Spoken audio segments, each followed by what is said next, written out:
Hello, this is a program that we use for the RC car.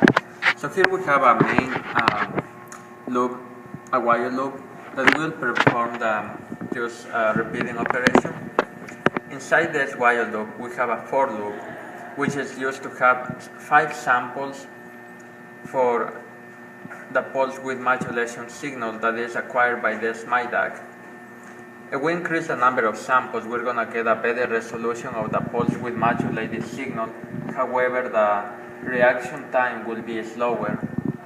We reduce it to 5 because it's accurate enough to give us a good control over the RC car and have a very quick response.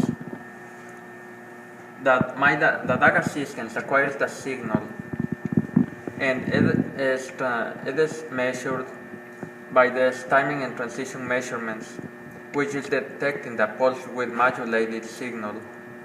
This signal is divided or separated because it is acquired from the X and Y axis from the accelerometer.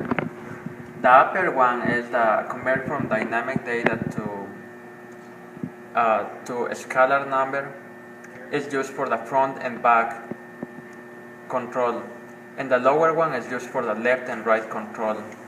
Here we have some logic used to take the pulse width modulation and convert it into a scalar, or take the average of the pulse width modulation signal, which later on is multiplied by 100, so we can just have a easier range to work with. Here we have a case structure which is separated in different parts. From 41 to 60, that is the number of some angles for the wheel. The remote controller won't output any signal, therefore the car won't move forward or backwards. From 60 to infinity, it will move forward, and from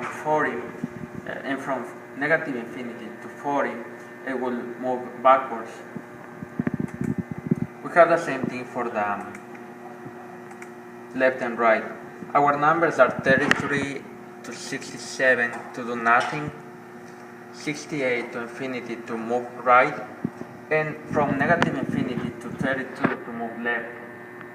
All these signals are transferred to the array, which organizes the position of the signals, and they are inputted into the DACA system, which will activate the digital outputs that will be connected to the transistors that will drive the remote controller. In that way, we can acquire the signal and output signals from an accelerometer to an RC remote controller and control the RC car.